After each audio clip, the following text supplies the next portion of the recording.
ಪರ್ಯಂತ champions run ತಯಾರು ಮಾಡಿದ ಶ್ರೀ ಬಲ್ದೇವ್ ಸಿಂಗ್ ಪದ್ಮಶ್ರೀ 2026.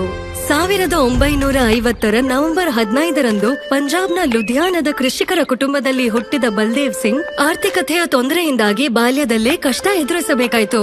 ಬಾಲ್ಯದಲ್ಲಿ ಮೊದಲ ಬಾರಿಗೆ ರಾಷ್ಟ್ರೀಯ ಮಟ್ಟದ ಹಾಕಿ ಪಂದ್ಯ ನೋಡಿದ್ದೆ. ಆಗ ಭಾರತದ ಕೆಲವು ಶ್ರೇಷ್ಠ ಅಂತಾರಾಷ್ಟ್ರೀಯ ಹಾಕಿ ತಾರೆಯರು ಆಡುತ್ತಿದ್ದರು.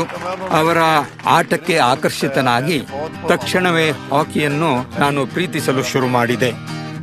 ಬಲ್ದೇವ್ ಸಿಂಗ್ ಬೆಂಗಳೂರಿನ ರಾಷ್ಟ್ರೀಯ ಕ್ರೀಡಾ ಸಂಸ್ಥೆಯಿಂದ ಹಾಕಿ ತರಬೇತಿಯಲ್ಲಿ ಡಿಪ್ಲೊಮಾ ಕೋರ್ಸ್ ಮಾಡಿದ್ರು. ಅವರು ಹರಿಯಾಣ ಕ್ರೀಡಾ ಇಲಾಖೆಗೆ 1981 ಸೇರಿದ್ರು ಮತ್ತು ಶಾಬಾದ್ ಮಾರ್ಕಂಡದಲ್ಲಿ ಕೋಚ್ ಆದ್ರು. ಶಾಬಾದ್ ಅವರ ಕರ್ಮಭೂಮಿಯಾಗಿತ್ತು. ಅದಕ್ಕೆ ಮೊದಲಾಗಿ ಅವರು ಶಾಬಾದ್ನಲ್ಲಿ ಹಾಕಿ ಮೈದಾನ ನಿರ್ಮಿಸಿದ್ರು. ಬಲ್ದೇವ್ ಸಿಂಗ್ ಅವರ ಪರಿಶ್ರಮ ಮತ್ತು ಶಿಸ್ತಿನ ತರಬೇತಿಯು ಅಂತಾರಾಷ್ಟ್ರೀಯ ಮಟ್ಟದಲ್ಲಿ ತಮ್ಮತನವನ್ನು ತೋರಿಸುವ ಆಟಗಾರರನ್ನು ರೂಪಿಸಿತು. ಬೇಗನೆ ಭಾರತದ ಪುರುಷರ ಹಾಕಿ ತಂಡದ ತರಬೇತುದಾರರಾದರು. ತಂಡವು ಹಲವಾರು ಬಾರಿ ಗೆಲುವು ದಾಖಲಿಸಲು ಸಹಾಯ ಮಾಡಿದ್ರು. ಹುಡುಗಿಯರು ಕೂಡ ಹಾಕಿ ಆಡಲು ಬಯಸುವುದನ್ನು ನಾನು ಗಮನಿಸಿದೆ. ಆದರೆ ಅವರಿಗೆ ತುಂಬಾ ಅಡಚಣೆಗಳಿದ್ದವು. ಹಾಗಾಗಿ ನಾನು ಅವರ ಕುಟುಂಬದವರನ್ನು ಭೇಟಿ ಮಾಡಿ ಮನವೊಲಿಸಿದೆ. ಹುಡುಗಿಯರು ದೂರದ ಜಾಗದಲ್ಲಿ ಆಡುವಾಗ ಅವರನ್ನು ಕರೆದುಕೊಂಡು ಹೋಗಿ ಬರಲು ಒಂದು ದೊಡ್ಡ ಕಾರು ತೆಗೊಂಡ್ರು. ಅಗತ್ಯವಿರುವವರಿಗೆ ಆರ್ಥಿಕ ಸಹಾಯವನ್ನು ನೀಡುತ್ತಿದ್ದರು. ಹಾಕಿ ಯುವಕರಿಗೆ ಕೀರ್ತಿ, ಮನ್ನಣೆ, ಗೌರವ ಮತ್ತು ಉದ್ಯೋಗ ಅವಕಾಶ ತಂದುಕೊಟ್ಟಿತು.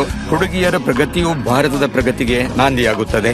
ಬಲ್ದೇವ್ ಸಿಂಗ್ ಅವರ ತರಬೇತಿಯಲ್ಲಿ ಬಾಲಕಿಯರ ಶಾಲಾ ತಂಡವು ಹಲವಾರು ಪ್ರತಿಷ್ಠಿತ ಪಂದ್ಯ ಗೆದ್ದು ಕೆಲವೇ ವರ್ಷಗಳಲ್ಲಿ ರಾಷ್ಟ್ರಕ್ಕೆ ಕೀರ್ತಿ ತಂದಿತು. ಅವರು ನಮ್ಗೆ ಕೇವಲ ತರಬೇತುದಾರರಾಗಿರ್ಲಿಲ್ಲ, ಮಾರ್ಗದರ್ಶಕರಾಗಿ, ತಂದೆಯಾಗಿ ನಮ್ಮ ಜೀವನವನ್ನು ನಿರ್ಮಿಸಲು ಸಹಾಯ ಮಾಡಿದ್ದಾರೆ. ಆವಾಗ ಸಹಾಬಾದ್ನಲ್ಲಿ ಒಂದು ಗಾದೆ ಇತ್ತು. ಕುಟುಂಬದಲ್ಲಿ ಒಂದು ಹುಡುಗಿ ಇದ್ದರೆ ಅವಳನ್ನು ಬಲ್ದೇವ್ ಸಿಂಗ್ ಅವರ ಮೈದಾನದಲ್ಲಿ ಬಿಡಿ, ಅವಳ ಜೀವನ ಸಾರ್ಥಕವಾಗುತ್ತೆ ಅಂತ.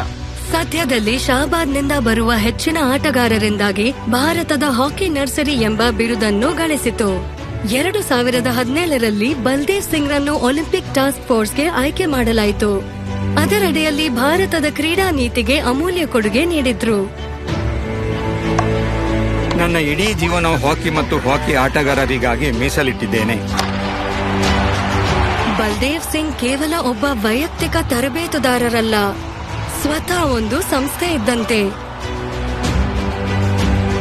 ಶ್ರೀ ಬಲ್ದೇವ್ ಸಿಂಗ್ ಪದ್ಮಶ್ರೀ 2026.